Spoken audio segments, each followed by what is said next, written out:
The tabletop takeaway. Game mechanics on display. 3 designers share the stage. Pick a genre and we'll play. The tabletop takeaway. Welcome back to the Tabletop Takeaway. I'm Ananda Gunaratna. I'm Charlie McCarran. And I'm Trevor Muller-Hagel. And today we are going to return to our series on gateway games with the game Small World.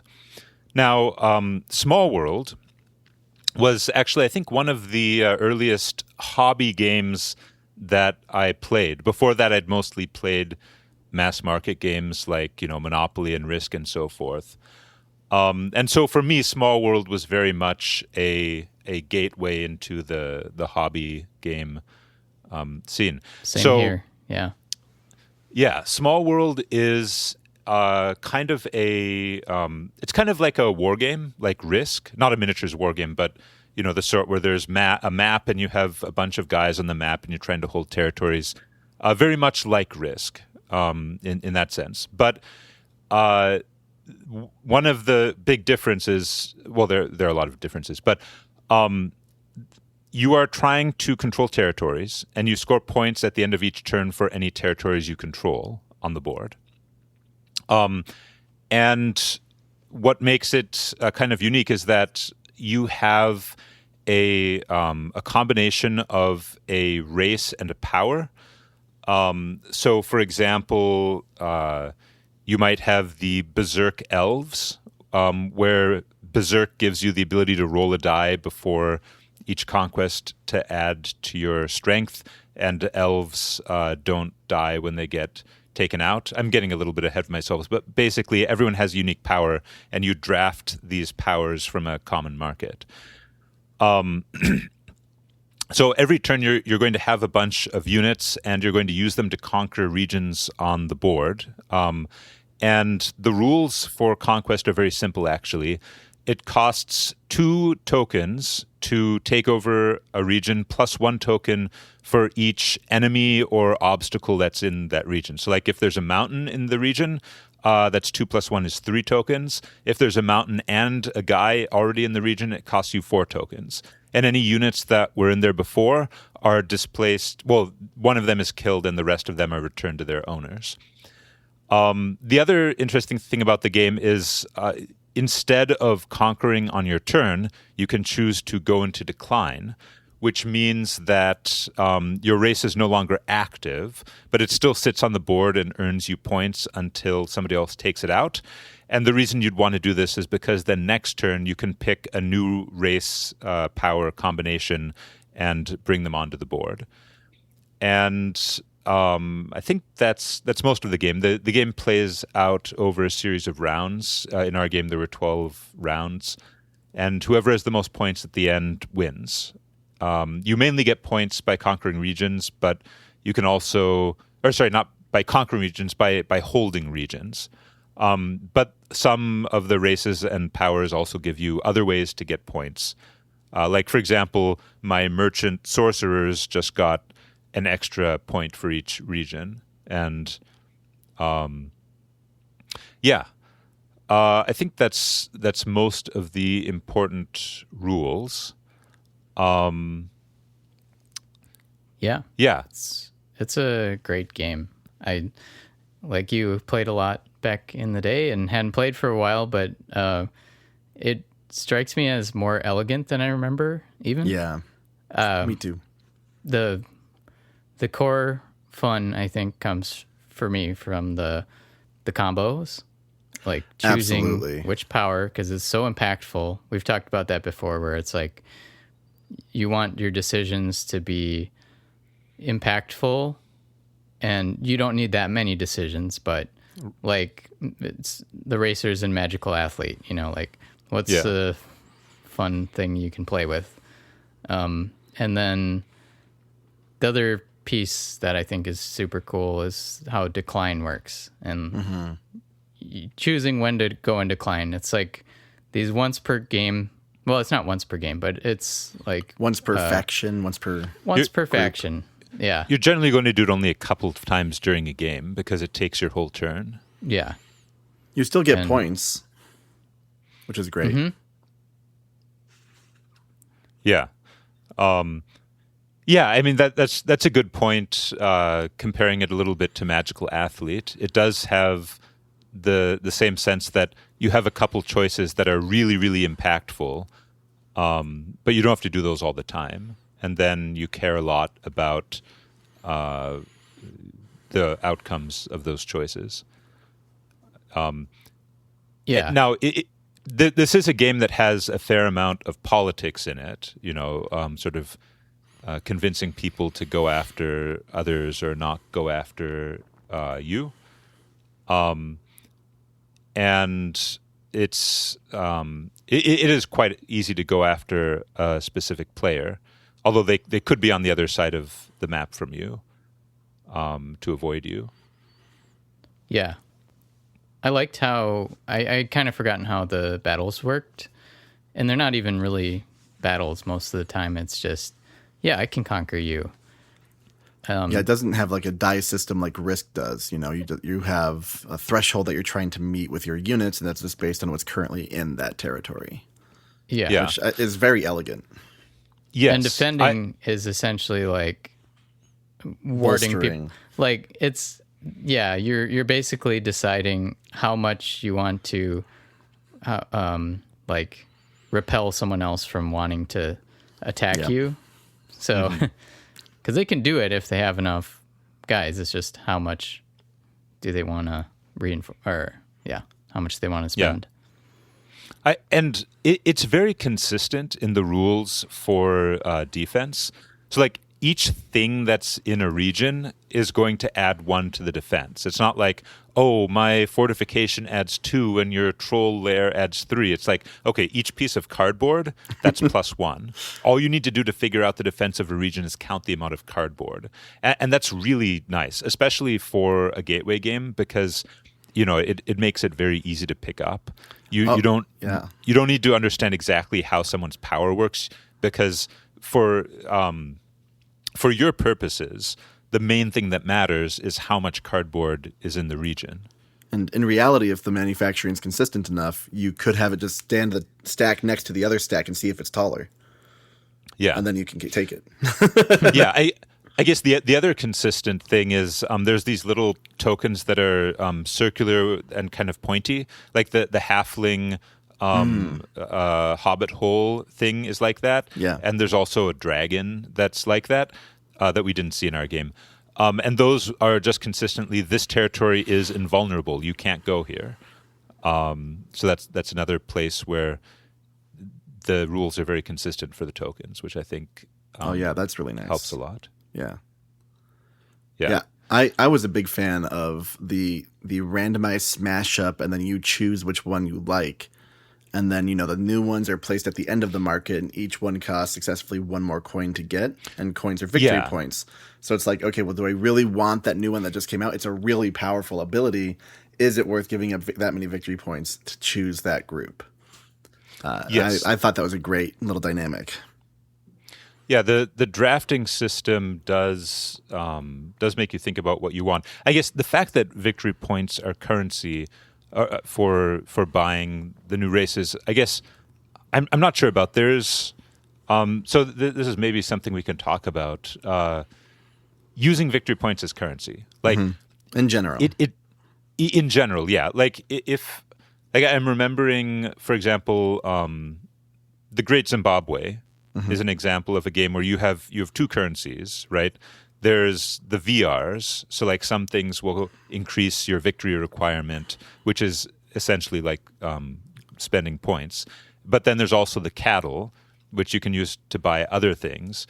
And so, you really feel encouraged to spend the cattle, but you don't want to spend the victory points. And in this game, everything costs victory points. So buying the more expensive races does feel quite punishing, Yeah. I think. Yeah, and honestly, to put it in another light, too, I had a game that did this where your health determines the abilities you can do, and then you spend health to use your abilities, and a lot of people said that does not feel good. You know, if I'm making it so I'm going to lose the game by doing my abilities. It's like the old like side scrollers too, in like the arcades, where you'd use your special ability, you know, with the joysticks and all the buttons, and that would use part of your health, and you only had a certain number of lives, so then you'd have to put in more tokens. Obviously, that was to get people to spend more money on the arcade machines, but ultimately, it kind of creates this weird push and pull. Like, well, maybe I just want to hold on to that. And you have that kind of potion mentality from video games where it's like, well, I don't want to use my potions. What if I need it later? So yeah, I guess when. Go ahead. Yeah. Well, just when should you use victory points as a currency? Like, when does that make sense? I have an idea. Yeah. I think when you know the end of the game is going to be around 100 points, I think it's okay. When you understand at when a you baseline understand level, that, you're going to get a lot more points throughout the game. Just the scale of it is not so bad. Like in most cases, the most you're going to give up is 5 victory points, yeah, but you usually make around 10 every turn. So I kind of like that it's the 1-to-1. Yeah, because it's really obvious and actually I think more approachable for players to understand. It's not like obscured behind some calculation of like, well, if this is my money, how much is that going to earn me during the game? It's like, no. Do you think you can get more points than you're spending on it? And in the opposite way, it's helping in the draft where it's like, well, I don't really like these powers, but it's going to get me like 3 points off the bat because no one took it for a while. right. And I think, Okay, so yeah. And just real quick, I think another game that uses it that I do like is Five Tribes. Similar thing, you're betting on you're betting on if you want to be first player or not. And it's kind of fun to think about, like, is it worth giving up these points because I see a really good move out there? And that's kind of got the same feel of like, ooh, I found a really good combo and I feel clever about, like, I know that someone else will want this, so I'm just going to do it. I think you're really onto something with as a percent of total VP throughout the game. If you're talking 1 to 5% from the design standpoint, then that actually isn't too bad. And for gateway games, especially, like you're saying, having not multiple resources, just having that one resource that you're using, and that is also victory points. Yeah, that is a really good point. Not having to make the calculation in your head about how much the secondary resource is worth. Well, it's 2 points per wood, 3 points per coin, 1 point per card. Yeah. Yeah. Okay. Yeah, I think that's a good point. And it does also make me think a little bit about. Okay, so in this case, you're sacrificing the victory points. But we have seen examples in the past in some games you can just convert them to other things. Right. Like in Indonesia, when you were bidding with money, and money is points, but the money is still worth points. It's just not usable anymore. As money, yeah. So, yeah, that it is a good way to reduce the number of different resource systems that you have in a game using victory points. How about the combat die? So, the reinforcement combat die. is mostly the reinforcement die. So combat is mostly deterministic in this game.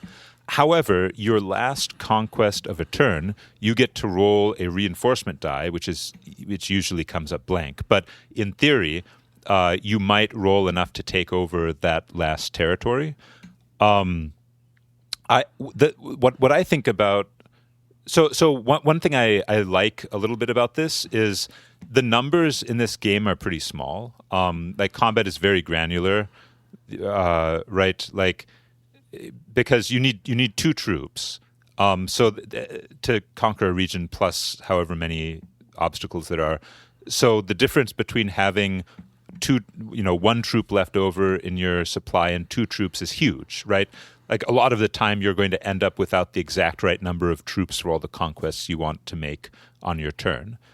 And I think the reinforcement die is a very nice way. It's a nice compromise to keep those numbers low while avoiding players being disappointed by falling short all the time, because it's always possible you might be able to use that leftover unit. I did forget about that die a lot when I was kind of planning my turn. I was always trying to do like a zero sum where it's like, okay, I have 5 points. I need to do a 3 and a 2 cost location. Where can I go with that? And it did often leave me a little bit like, oh, I wish I had 1 more or 2 more. Then again, also every time I rolled the reinforcement die, I got a 0. And so that was a little disincentivizing. But I do appreciate that it gives you that chance at the very least. Yeah. I would be curious with a lot of things in this game to ask the designer, like, where did Philippe K. Art, I don't know if I'm pronouncing that right, but where did he start with this game? And like the reinforcement die feels like maybe it was at the end when people gave him feedback about like, the battles are too static. And I was going to say the beginning. Really? And then he weaned it down to the end because it's very much a risk thing. Yeah, maybe. I mean, yeah, maybe if he was more in the mindset of risk, maybe people were rolling all the time, and he and it's like, realized, that's just taking so much time, so much math, so much time. Yeah, I think this game evolved from, I think it's called Vinci, which has. I might be wrong about this. I think it was like a Roman or at least an ancient civilization theme in Vinci, but now it's more of a fantastical theme. Oh. I think that's what it came from. I might be forgetting that, but in terms of specifically where it came from. But yeah, I don't know the thought process behind it, of course. Yeah. Right. Yeah. We can only pontificate. We can. And my guess here is that it also always had that like draft creature plus ability. Yeah, I think Vinci has the same mechanic. Yeah. 2 randomized things. Yeah, you combine 2 things to make 1. I haven't played Vinci, so I don't know much about it. Well, that's another. Go ahead. Oh no, what were you going to say? Well, I was going to start to say a takeaway. Okay. Because that is my takeaway, is the comboed things that you're drafting. I was also going to have that be my takeaway, but go ahead and keep going. It's so good. I mean, that's it's what a great makes one. This game. Yeah. Because I think sometimes in games combos are harder to find, and you do feel clever when you find them. Mm-hmm. But it might take a lot of the game to find a cool combo. And this game's just like, no, here's the combos. Figure out which one is going to be the most fun to play. Diplomatic trolls. Heck yeah. Yeah. Yeah. And yeah, what did I have? My favorite Hill combo. Skeletons. Hill Skeletons was okay. I liked my first one, though. It was... I forget if they were called merfolk or something. Tritons. Tritons. Yeah. And they also could go to any caverns. So away, I'm breaking the rules of the game. Like I'm jumping going around the map. Anywhere on the map, and it cost me less troops. That was a very fun beginning. Yeah, it's a very absolutely. Good first pick. Yeah, there is, and it creates a lot of it's variable player powers, right? Right. And I think it does variable player powers quite well for a gateway game. I think one of the things it does that I like is that on the board, there's lots of different types of terrain, and there's some of the terrain have little features of interest, like magic sites Mines. Or caves, and none of it does anything unless you have a power that interacts with it. Which makes it quite easy to learn, right? I don't need to worry about what makes a field different than a forest or what a magic site does, because it's only relevant if I have a power that interacts with it. But it still kind of gives you this sense of like, oh, this world is, there's a lot going on here that I could tap into. Yeah. Well, yeah, and I guess it also, it's sort of... it foreshadows to you that, okay, you know, there's some cool stuff going on, and I don't know what any of this is yet, and I don't need to know what it is, but it's going to come up. It may come up later, and then you see the race come out that interacts with magic sites, and you're like, okay, well, that's where that was going. Yeah. Yeah, it's like one of my things that I think I've always thought would be cool to have more of this in video games and board games too, like translated over. But like playing through a level or something, and there's maybe things that aren't meaningful to you at all the first time around, but then you come back maybe and things now that I didn't think it mattered do matter. That's very much the Metroidvania style platformers, because like, you know, you now have this new item, you now see that green moss on that ledge, you know, you can like grapple to it or whatever it is and like swing, like you just start to see things in different lights. And I think that's a really good point. Like it's kind of that emergent complexity, but not even complexity, just like increases interest and options and like, oh, what else can this game do? People callbacks. Yeah. Well, Ananda, what was that game you were inspired by? The video game where you could there's certain things you could do in the world and you didn't even know you had the ability to do them until Are you you talking about Tokitori 2? Maybe. The game where you have two abilities and everything else is just learning how they interact with the environment? Yes. Yeah, you should describe that a little bit. So in Tokitori 2, it's a video game. You're this flightless bird, and you have two abilities, tweet and stomp. And you can also walk. You can't fly, but you can, and you can't jump even. Wait, I don't think you can jump, but you can walk and you can like climb ladders and stuff. And you never get any more abilities, but as you go through the world, you learn how certain things work. It's been a while since I played it, but like, for example, there are these larger birds that will fly around, and I think they'll come and pick you up under certain conditions and not under others. I'm forgetting specifics, but like it's a Metroidvania, but it's I've heard the genre referred to as Metroid Brainia, which of course, you know, Metroidvania plus brain, because the thing that changes is not your what character. You have. Right. Yeah, you don't like gain new power-ups. You learn how the system works. And the cool thing is this means that you know, if you're dropped into one of these games from the beginning, like you reset your save file or whatever, you can go straight to the end because the power is in you. It's not in the game. It's not in your character. It's you are the progression.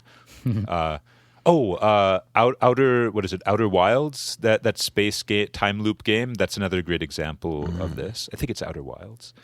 Metroid Brainia, really fun genre. It feels great when, you know. Yeah. I wonder if there's a way to bring that into board games. And as you were saying that, it's like, okay, well, there are some games where it's like, well, most games, you're going to get better at it. You are leveling up in your brain. So you can maybe find pathways through that you didn't think about before. But like, is there a way to formalize that somehow in a game? So, well, okay. So, like in any game, you improve by refining your heuristics about the game, and just learning how to play better. I think the distinction with Metroid Brainia games is your progress is actually gated. Like, you know, it's not a matter of you getting. I mean, you are getting more skilled, but you aren't able to get past certain obstacles until you learn more about how the game works. Whereas in board games, generally it's more of an efficiency question, right? There's not like things you can't get past. It's just, okay, I'm this efficient at the game, and now I've learned a better strategy, so I'm even better and I'm going to get more points. So it is kind of it's similar in that you're learning in both cases, but it is different. And it's harder to do that in a board game because players have to know all the rules. Well, that was a fun tangent. Yeah. Yeah, I guess I'd better give a takeaway probably. So I think my takeaway for this game is probably that combat should be fast, especially when it's happening a lot. You know, when I was a kid, I played quite a bit of Risk before I encountered Small World. And combat is so tedious in Risk. It's just endless rolling of dice over pretty insignificant stakes, too. In a game with so many territories, conquering a territory should not take very long. Yeah. And I think my takeaway is that, you know, if you have a game with a lot of combat, where it's just very routine, make it as fast as possible. I like Root is another good example of a game that makes combat really fast, right? You attack, you roll the dice, and then it's done. You know, none of this back and forth. Dune, the original Dune board game, combat is quite involved, maybe a little bit too involved, although combat's also very impactful when it happens. So maybe, but it still feels pretty involved in that game. I think generally in this sort of strategy war game with, you know, lots of territories, go and take the territories, make combat fast. That's my takeaway. And Small World has the fastest combat system I have seen. Yeah. It's great. Absolutely. Also, before I know someone, I thought about this at the very beginning. There's 10 rounds in Small World, at least for what we played. Was it 10? It was, okay, yeah. I was remembering 12. Which is why the 10 points per round is 100 points or so. Like, yeah, I just realized that as we were talking. I'm like, oh, yeah, shoot. But before I go too crazy, I also have a takeaway that I want to talk about, which is something, I don't know if we actually mentioned, the abandoning regions.